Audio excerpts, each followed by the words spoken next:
Good morning. What a beautiful day. I'm sitting here at the river. Yeah, right. Life is really, really good. And I feel really good. And I feel safe. But, of course, I am here to talk. Yeah, and I'm gonna share real life. I did something the other day that was really hard. It was hard on a lot of different levels.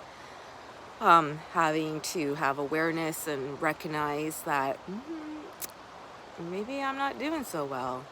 And then having to fight through the shame of that. And then also the confusion because I feel great. I've come so far. I feel so good. And yet it wasn't, right? So I had to work through that. But I did it. And it's been a couple days now. And I feel like I have a lot of support from people, which really helps. Helps to hear your doctors say that they're proud of you. And, taking care of myself.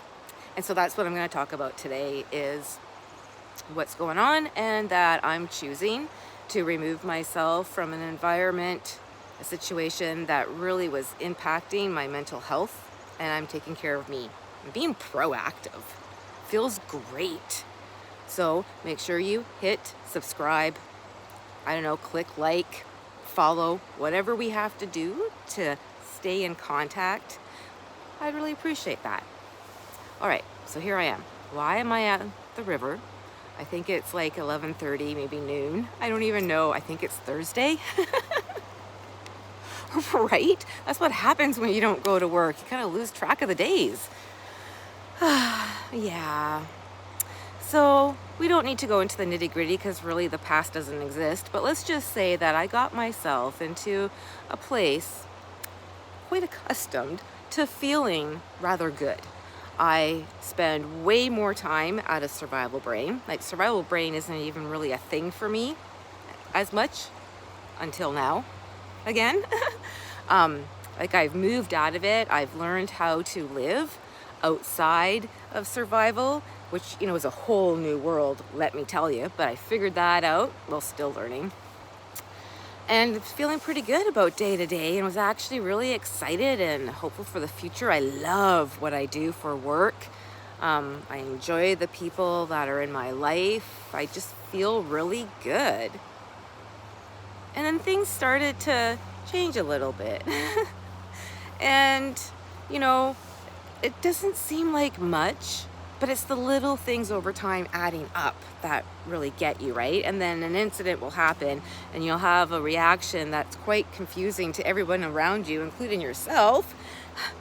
But really, it's not just from that one thing. And then you start to realize, even though you think that you let go of your past and the past doesn't exist, it only exists when you think about it or you talk about it, you give it energy. Otherwise, it doesn't exist. But it somehow creeps in there even when you think you're not thinking about it, right? The whole trauma thing is real. And I think that trauma recovery is actually lifelong. I think it is.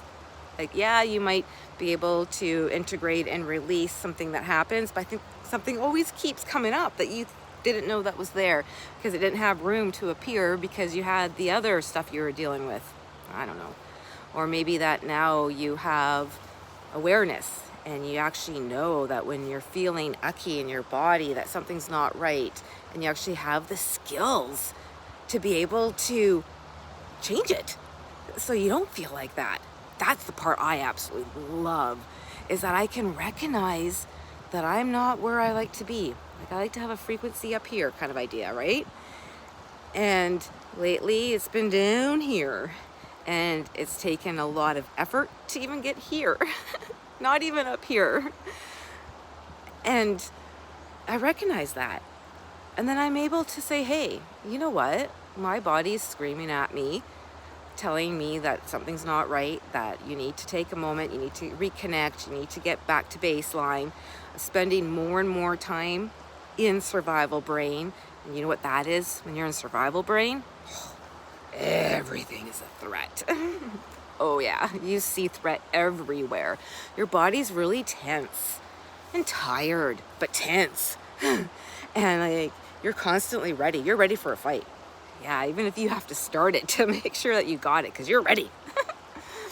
I laugh, I giggle, but it's really an ucky feeling. And then of course all that cortisol's in your body. That's what I really don't like, is the cortisol. And so in my mind, I'm able to say, ooh, this is causing cortisol production and we don't want that. How do we stop it? Well, by activating the other hormones and all that kind of good stuff. But we're not going to get into brain science right now. Point is, I can recognize when I'm hitting lower.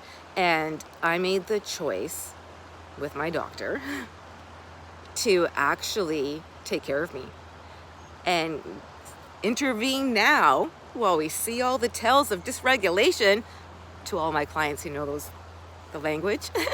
But I'm recognizing my tells of dysregulation, and I know that I got to intervene now, because some of them will be a little too late for intervention. Let's just put it that way, right? So I recognize I'm getting in there and I'm removing myself away from an environment right now that is not helpful at all, for various many reasons. I didn't even realize how so until now, until the relief. And then the dread when I had to go to the building. Yeah, see, that's not good. That's not good at all. I used to love coming to work. I loved what I did. I still love what I do. I just need to get back. And that's what I'm doing. I'm taking control. So I left feeling powerless and lost and confused and discouraged and just not knowing. And then the next day I woke up feeling, yeah, I got my voice back, my power back. I can do this. Yesterday was a little bit of a harder day. I'm not gonna lie. But today now I'm feeling, yes,